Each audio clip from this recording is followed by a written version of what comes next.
Hello, welcome to GBC News and welcome to our special platform where we discuss critical and topical issues that impact our society.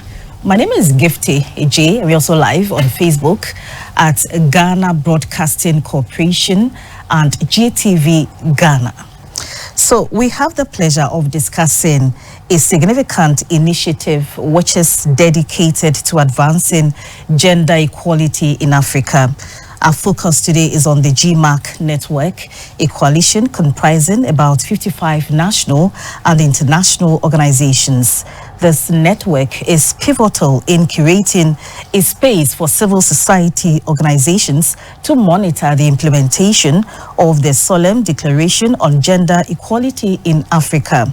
Through its biannual pre-summit consultative meetings with the AU Assembly of Heads of State and Government, GIMAC ensures that gender equality remains at the forefront of the continent's agenda. And my guest for today, I have Lwandile Moyo, Programs Officer, African Center for the Constructive Resolution of Disputes. She's at my far left. And my immediate left, I have Dr. Helen Kezia-Nwoha, and she's the Executive Director, Gender is My Agenda Campaign Network, GIMAC. Ladies, thank you so much for coming. Thank you for having us. Thank you so much for having us. Thank you. So quickly, Doc, let me start with you. Why should we be talking about gender issues, especially around this time? Yeah, thank you so much. I think we cannot overemphasize the need for us to achieve gender equality in Africa. Many of the countries in Africa got independence more than 50, 60 years ago. And I really always like to trace my gender inequality issues starting from the time of colonization, that we have suffered historical discrimination as women of Africa, and this has been translated into policies, practices that we see, particularly if you look at the percentage of women who are in decision making today. If you look at the number of women who are heads of state in Africa, but also if you look at the percentage of women in parliament, but also women in business, women who are chief executives of industries, I think we are doing very badly as Africa.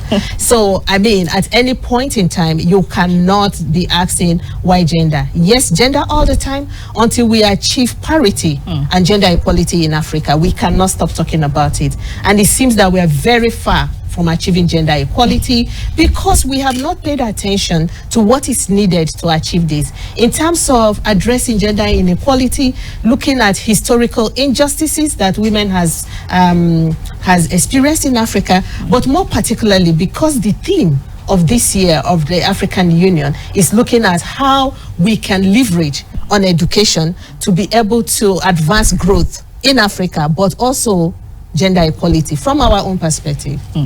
Okay, so let me come to you, Moyo. Why, like Doc said, you know, the discussion or the initiative towards gender parity has taken a very long time. What are some of the challenges that are preventing us from achieving this target?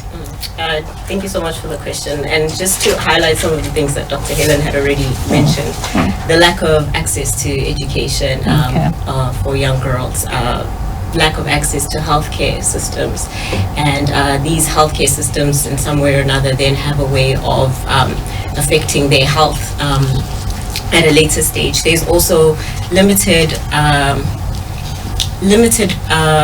women are limited in terms of their leadership positions. There's economic disparities as well, and yeah, I'll just leave it at that for now. Dr. Helen, in talking about challenges, you know, in terms of getting where we want to get to, let's look at the issue of cultural norms in society. How is it playing in this area of our discussion? Yeah, thank you very much for highlighting that, because I think that is the problem that we have, that our social norms, our practices is the one of the areas that has continued to prevent us from achieving gender equality. And we cannot rule out the role of patriarchy. The fact that a particular gender uses its power over the other and continue to limit women and young girls' exposure in terms of empowerment. So we have in our cultures and traditions the fact that women are treated more like second-class citizens, the fact that women's roles have always been enshrined within the private space of the home, the fact that everyone expects that the woman should be at home taking care of children, cooking food, and mind you, many of these are not paid for.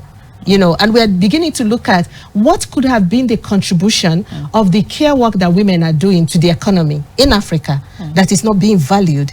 And if you're doing work as a woman and you're being paid, and then you're working in the private sphere, and this work you're doing is not acknowledged, but it's preventing you, you know, from going out to be in the public space, to influence policy, to contribute to economic empowerment, that it has a way of limiting the advancement of women and gender equality.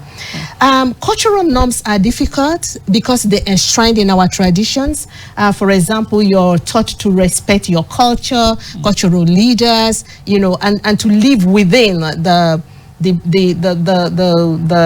management of someone who is the head of the household and who happens to be a man. And the fact that we refuse to recognize that even in some household, women are the ones who are earning money, but the man is the head of the household. He's in charge. So this understanding has then translated into how we are positioning women in the public sphere as leaders and as people who have the capacity. If you look at elections, you know, women do not have the same privilege as men have to participate in elections. Some elections in Africa have become so violent. They are using a lot of tactics to discourage women from participating, abuse, you know, violence against women, gender-based violence. People even go into hate speech, discriminatory positioning of women in politics, tend to make women not to want to face, you know, very, very violent electoral processes. Because women, I'm not saying women are not peaceful, are the only peaceful people, but women have that reservation because we've also been brought up to be humble, to respect systems, to be, and we're being used as the standard to measure morality in the society. So a woman doesn't want to be called names, you know, to be seen to be bad. And they really use very bad words for women in politics. So a lot of women shy away from this space. And as a result, it has made it impossible for us to have enough women in these spaces. And you know, when you talk about political participation, it's important because a lot of the positions are political, and this is where policies are being made, yet women are not in those spaces. You know, so we need to find a way to bridge that gap, to challenge our social and cultural norms, and advance from where we are in terms of opening the space for women, for girls, to be more engaged beyond the private sphere into the public spaces. Yeah, let me come to you, Lwandile. Let's look at the effect of gender inequality in poverty reduction. How does it play out? To put it in simple terms, because Dr. Helen actually said quite a length in terms of women's role and how that then, if we are not contributing to the economy, how that can perpetuate poverty cycles. So, like I said, in simple terms, is if women are part of, if women are contributing to economic growth, there's more innovation, there's increased productivity, there's basically more participation in the production rate within one society. If you remove women from this,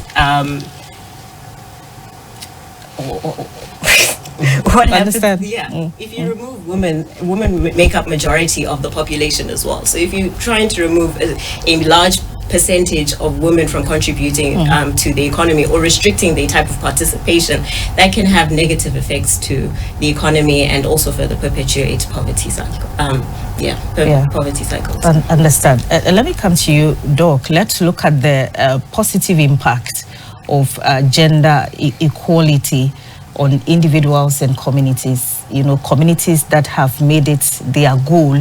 What has been the impact? You can share some stories, practical case studies. I think building from when my colleague had stopped is the fact that traditionally women are caregivers. Women contribute to care work at home, taking care of children, mentoring children and communities. For example, in situations of conflict, when men go to war, women stay back and build the community. They take charge of the community. And when you read the stories of the role of African women in conflict, you find out that women tell you stories that even when they are running from conflict and they meet a child, they pick them, even when they don't know who they are. They're able to provide food, you know, they have collective care for community, even as refugees and as women. So when you look at that maternal instinct, motherhood instinct that women have, and if you could apply it to the economy, to education, to healthcare, you could actually see that we'll do better. The research has shown that women who are educated are more likely to have more healthy children, of course, because they have better information in terms of care. They know when to take their child to the clinic, and you know, it's shown that, you know, if we can address education, you know, access to education for young women and for women, we're likely to have improved health care for children and reduce maternal mortality and infant mortality. So these examples show us that gender equality has what it takes to move Africa from where we are today to another level. And mind you, like Lwandile said, women and girls make more than 50% of the population in Africa. Okay. So as the GIMAC network, we also recognize that we need to empower young women in the different spheres. You started off by saying that we started looking at Solemn Declaration on Gender Equality, which we'll is... get there. Yeah. No, take your time. Yeah, you've given us that, you know, and just to say that, you know, you cannot underestimate what gender equality we do in terms of economic growth, in terms of access to education, both formal and informal education, but also in terms of health care, addressing poverty, but also dealing with issues of peace and security that we are dealing with in Africa, in most of the regions. So I think, I mean, I've given you an example with the conflict. I've given you an example with intersection between healthcare, education, and maternal mortality and infant mortality. So there's examples are out there. The problem we have is that we're not utilizing these examples to show the impact that gender equality can have in Africa. And sometimes I begin to feel it's actually a strategy to continue to keep women down. It's not as if we don't know, we know it, but it becomes a strategy to continue to keep us down, to make women feel that your place is in the kitchen, your place is in the home, and then you don't have anything more to give. But I know that if women and girls of Africa are given the opportunity, they will do very well with the position. So I think it's a deliberate attempt to actually keep women and girls away from decision making. I can understand your passion because you lead a network called the Gender is My Agenda campaign. Tell us briefly about GIMAC and then its primary objectives. Okay. So the Gender is My Agenda campaign was established in the year 2002. This was following the transformation of the Organization of African Unity into African Union. Okay. And the idea at the time is to ensure that the African Union, as it starts its transformation, mainstreams gender in all its processes, policies, and practice. So our approach is to meet at the sidelines of the heads of state meeting. So wherever the heads of state are meeting, we also meet to discuss the theme for the year. And when we meet, we meet within the framework of the Solemn Declaration on Gender Equality, and we have systematic areas: education, peace and security, economic empowerment, health, what have I mean? Governance. You know, so we have those themes. We also do mainstream young people, rural women, women with disability, women in conflict in all our conversations. And this is because we do not want to leave anyone behind, you know, to ensure that the perspectives of African women continue to influence discussions at the African Union. We also track the implementation of the Solemn Declaration on Gender Equality using reports that have been given to the African Union. And what we do as a network, we rate countries that are implementing the Solemn Declaration. And we do have award that we give to the best performing countries, and we do this to encourage them, you know, to do better, to point out where the gaps are, but to continue to appeal to leaders and member states to do what is needed in terms of putting in place policies, not just putting in place, but providing resources for the implementation of these policies so that we're able to achieve gender equality in our Africa. So our focus is to ensure gender responsive and inclusive policy making. We are committed to ensure that, you know, African women, their voices and perspectives contribute to policy making at the African Union. Lwandile, share with us some of the key outcomes of your activities over the years, some key highlights. So, as Dr. Helen mentioned, we are meeting biannually on engaging in the AU theme of the year, education. So in terms of some of the outcomes that we have had recently is when we meet, we produce recommendations, and these recommendations are from lived realities of people on the ground, right? You know, civil society, young women and girls, what they're doing, and what needs to be changed within their communities. We present those recommendations at the GIMAC, and then GIMAC then goes to present this at the summit. So once these recommendations are presented at the summit, we are hopeful that, you know, changes will start to happen because they see what is happening on the ground and what the lived realities of the women and girls are. Just joined us, you're watching GBC News, and it is our special platform where we discuss very critical issues. My name is Gifty Adjei, and today I have two guests in the studio, and we are talking about advancing gender parity in Africa. To my immediate left, I have Dr. Helen Kezia-Nwoha, and she's the Executive Director, Gender is My Agenda Campaign Network. And next to her is Lwandile Moyo. She is the Program Officer, African Center for the Constructive Resolution of Dispute. So, I hope I got the names correctly. Lwandile. Yes, Lwandile. Yes, forgive me. Okay, so let's look at what brought you to Accra, this biannual summit, which is ongoing. What's the theme and the key highlight? So as you know, the African Union is meeting here next weekend. I think on the 21st is the Heads of Summit meeting, Heads of State and Summit meeting. Okay. And so in our usual approach as the GIMAC, we meet at the sidelines. So we meet before the Heads of States meet. Okay. This year we are looking at educational transformation for the growth of being a critical element for growth in Africa. For us as the GIMAC, we are looking at this as gender responsive and inclusive education to accelerate growth in Africa. We have 3 days here. Okay. Today we are starting with the training of the young women. We started this approach of training young women in 2018 because we do recognize that we shouldn't bring young women to our main GIMAC network conference where they don't really understand where we are coming from. One, to provide them with information about the theme of the year, but also to provide them with tools. And when you say tools, exactly what are you trying? So, you know, in terms of providing them with information, strategies. Strategies. When I mean tools, I'm talking about strategies for advocacy, for gender responsive and inclusive education. So those are the tools. Okay. So we take them through what the theme is, where the gaps are in terms of education. We also allow them to share their experiences because they are young people. They are experiencing education in different ways.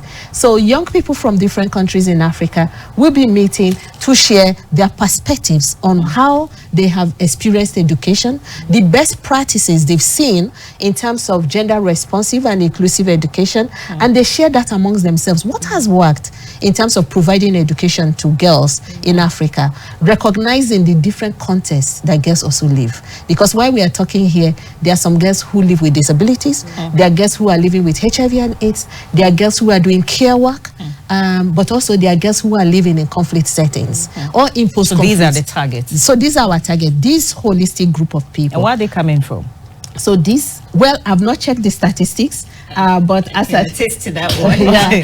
So I don't know how many countries we have this year. Okay, you can continue. In terms of representation, I think we are represented throughout. So we do have representation from Central Africa, North Africa, West Africa, Southern Africa, as well as Eastern Africa. And Northern Africa. Yes, Northern Africa. So yes, all of them are coming with different perspectives, different experiences, and because Dr. Helen said they experience different things related to education. So we engage on this topic to see how best we can coordinate our efforts into ensuring that more young women, more girls are educated. Yeah. So our aim is to then collect these experiences into an outcome document from the young people, which they are going to be presenting to the main GIMAC conference that starts tomorrow and the day after. And we are going to be incorporating their own recommendations and perspectives into our own recommendations and perspectives. So tomorrow and next tomorrow, we have the main GIMAC conference that also brings together women's rights organizations across Africa, including partners, people who promote gender equality. I mean, we also invited the men. Someone was asking me, how about men? Gender balance. And I'm like, you know, for us, we are focusing on women with not so much apologies about that. Maybe when we have parity, then we can begin to talk about the men. That would take a long time. Yeah. Let's look at the AU 2063 agenda. Let's look at the correlation with GIMAC. Yeah. Okay, the AU Vision 2063. Which, by the way, we are very happy about, because the AU gives itself, 50 years to achieve this aspiration. We align ourselves to that, and within the theme Aspiration 6 of the AU Vision 2063 is particularly looking at education and empowerment, as a springboard for growth, economic growth in Africa. So we as GIMAC align with this aspiration and with this theme, and what we are doing here is deepening our analysis in terms of how we as civil society organizations, not only as the African Union, can contribute to achieving this aspiration, in the continent. So our role is to support member states, because civil society works, at local level, national and regional level. Our aim is to ensure that policies that are being undertaken with regards to education is sensitive to the needs of women and girls in Africa, and ensure that education is accessible, is of quality, and is transformative. So when we're talking about transformative education, is how would we ensure that a woman who is therefore educated is economically empowered, is able to participate in decision making despite all the challenges I mentioned before, has access to health services as a result of that education. And at the end of the day, we can see how all these different aspects of development then contributes to the growth of Africa in terms of its economy. I would want you to take the Solemn Declaration Index and its role in the monitoring process, Moyo.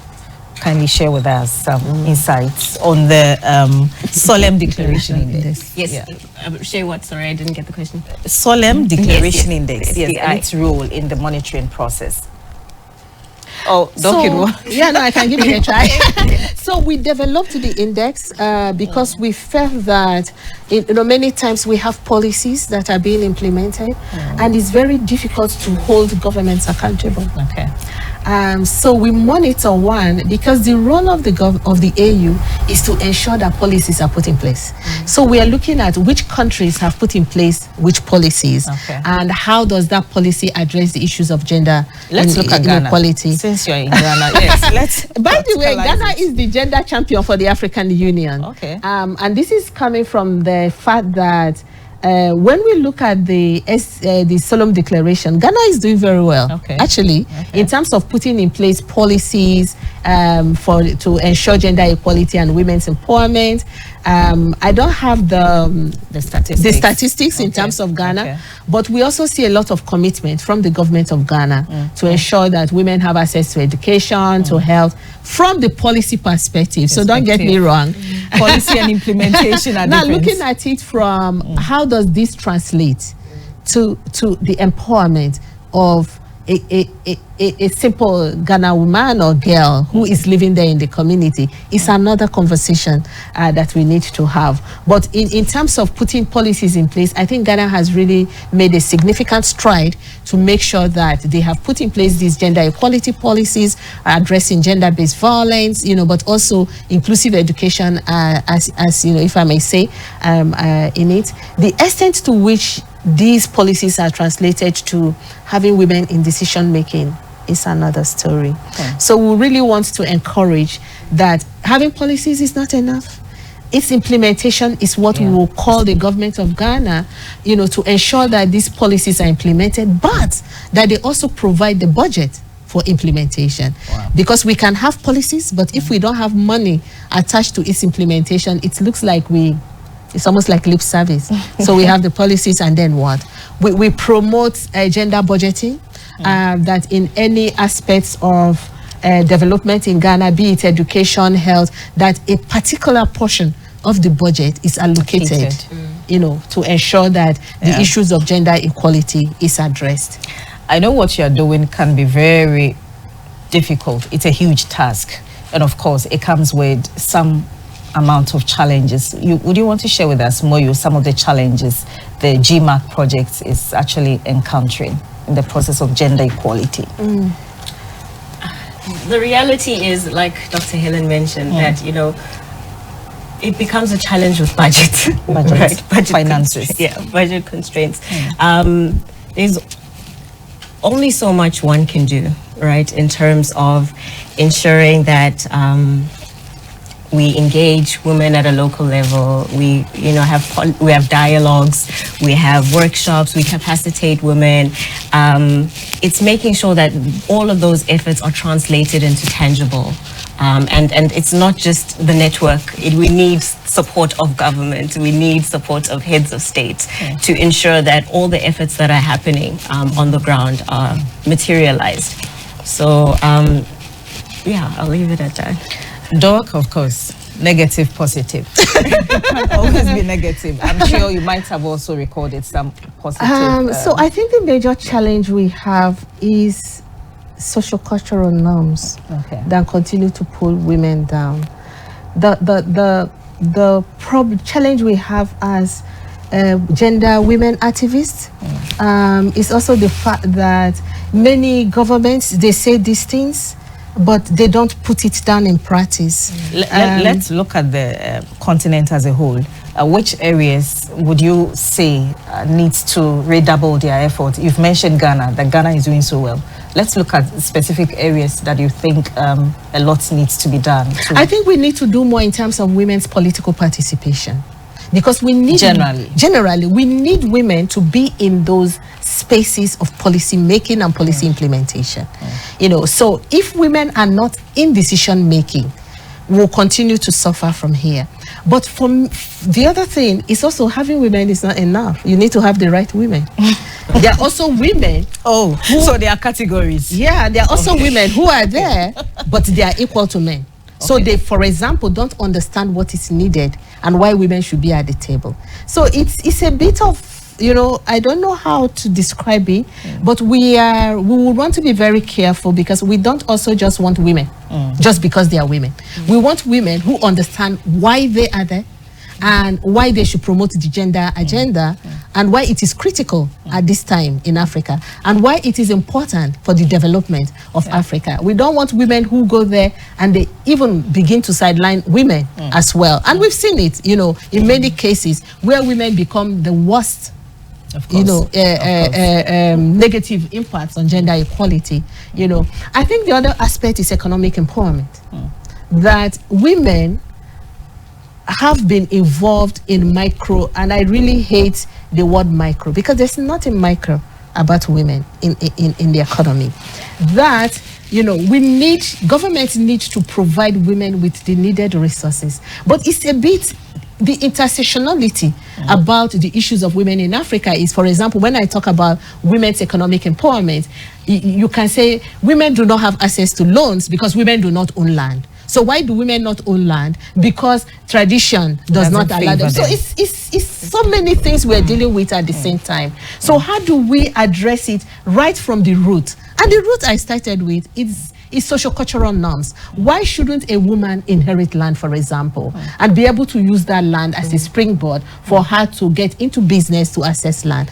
So now if you have money, you can own land, but how many women have money to be able to buy land? So addressing these multiple layers of inequalities that we experience as African women is very important. You know, addressing issues of social-cultural norms, practices, laws and practices, traditional practices that continue to hinder women's development cannot be overemphasized if we really need to move to another level. Back to my earlier questions, what has been some positive impact of the kind of work that you do? Well, we've had a lot. I mean, the fact that you have the gender machineries in Africa, you have the ministries of gender. I mean, for the fact that we have institutions that address women's issues is positive.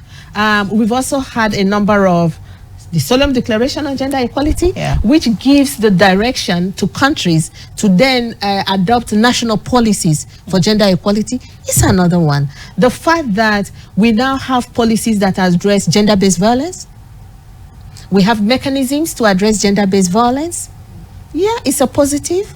The fact that countries are also beginning to have affirmative action for women in political decision making. We just from our meeting, the commandant of the center was telling us about, you know, the fact that, of course, I know that Uganda has affirmative action for women's empowerment in parliament. They have affirmative action for youth inclusion in parliament. They have affirmative action for the inclusion of people with disabilities in parliament. Now they have affirmative action for inclusion of elderly people in parliament. I mean, those kind of provisions that we have are positive practices that we want to see in all the countries in Africa.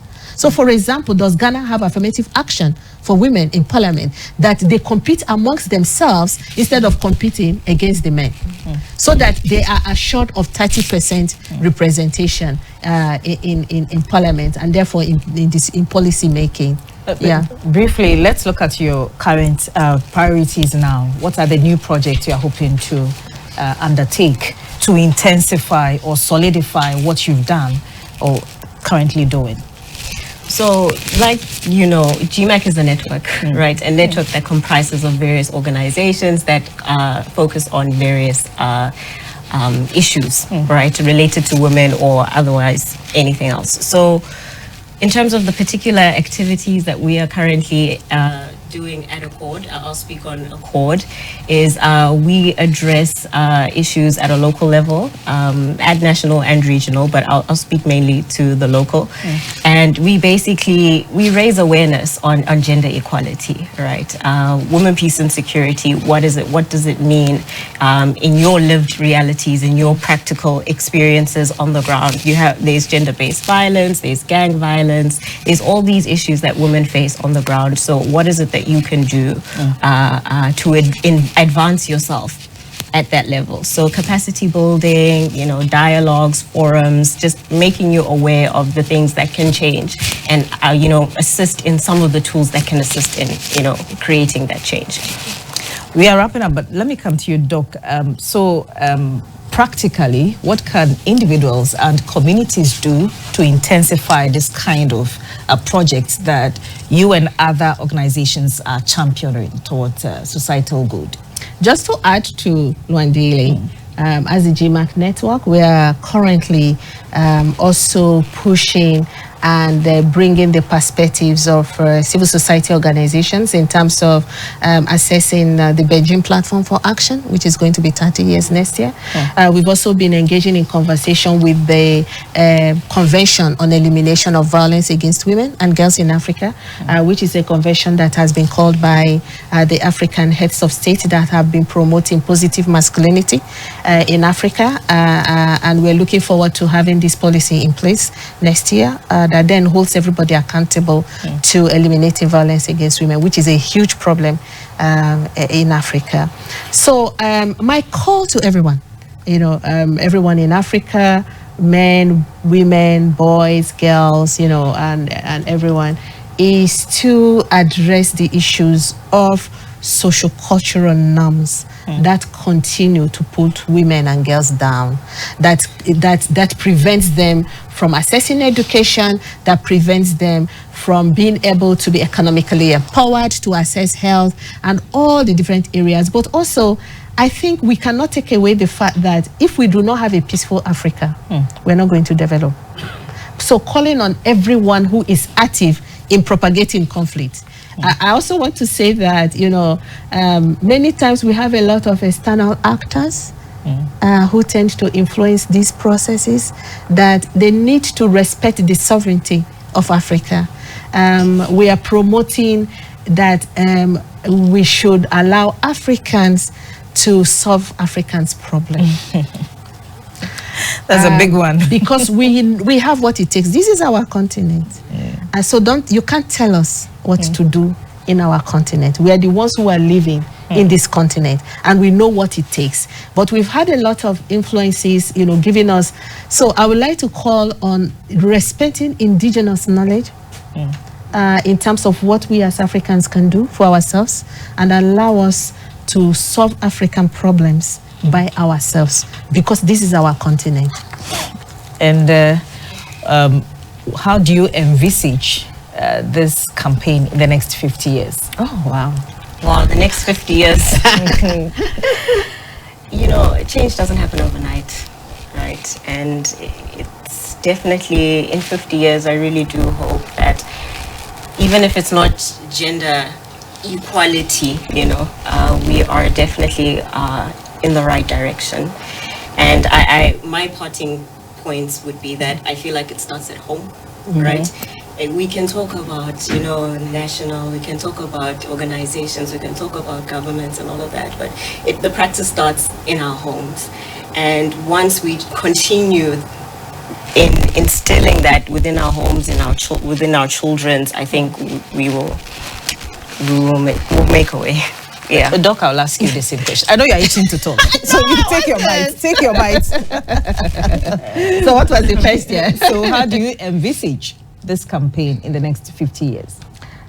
From where we are today, in the next 50 years, I think we could have been able to mobilize membership of the GIMAC in the 54 African countries. I see in the next 50 years that we should have been able to make some shifts in terms of achieving gender equality. I don't want to believe that, of course, I wouldn't be here in 50 years, but we are building this new generation of gender equality activists, people like Lwandile, who are going to be taking over this movement, that we become the network on the continent that is promoting gender equality, not only at the continental level, but at the national and at the local level, that will become a kind of community whole household name, that everybody knows. If you want to talk about gender equality in Africa, go to the GIMAC. They have it. I see us in the next 50 years being the knowledge production network that also provides critical analysis in terms of what is needed to achieve gender equality in Africa, but also sharing best practices to encourage people. We'll continue to bring people into our platforms for exchange in terms of what has worked, and continue to strategize to hold the gender agenda forward in Africa. Finally, let's pep talk the young girl or the young woman out there that there's actually hope. Yeah. Yes, you can. Let me start with you, just briefly, and then we can go. pep talk. Yes, they encourage them. Don't give up. These spaces, it may feel like they're not there, but there are platforms like the Young Women's Advocacy, platforms like the GIMAC network give you a space to engage and build skills that you can use and feel confident in using in the wider, in a wider sense of things. So definitely keep on pushing. Definitely know that there are people who have been in your shoes and will continue to provide you with support. Okay. Just don't give up. Don't give up. Yeah. Doc, your final words. Yeah, to all the young women and girls out there, I just want to say to you, we see you. We know you're there. We understand what you're going through. We've also lived these situations as young people, and that is one of the things that, you know, propelled us into pushing for gender equality. Do not allow anyone, either your parents, your siblings, your community, or the environment you find, be a limitation to what you have. I want you to dream and focus on that dream. Don't allow anyone, institutions, or whatever it is, to limit the extent to which you can be. I want you to see yourself as a leader in Africa, as somebody who is going to be a woman of substance in the society in Ghana and in Africa, and just focus on that. Whatever it takes you to do that, do not allow anybody to stop you from your dream. And just know that, I mean, we have role models, look up to them, also aspire to be like them. And if you have an opportunity, please reach out to us at the GIMAC.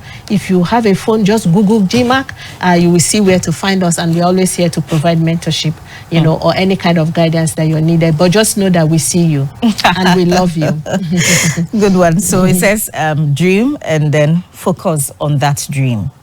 And Moyo says, don't give up. Yes. Don't give up. Okay. So this is how we wrap up on today's discussion on advancing gender parity in Africa. And my guests have been Lwandile Moyo, and she is the Program Officer, Africa Center for the Constructive Resolution of Dispute. Thank you for coming. And Dr. Helen Kezia-Nwoha, the Executive Director, Gender is My Agenda Campaign Network, GIMAC. Thank you so much, Doc, for coming. Thank you for having us. We are very grateful. My name is Gifty Adjei, and this is how we wrap up on today's edition of GBC's Special.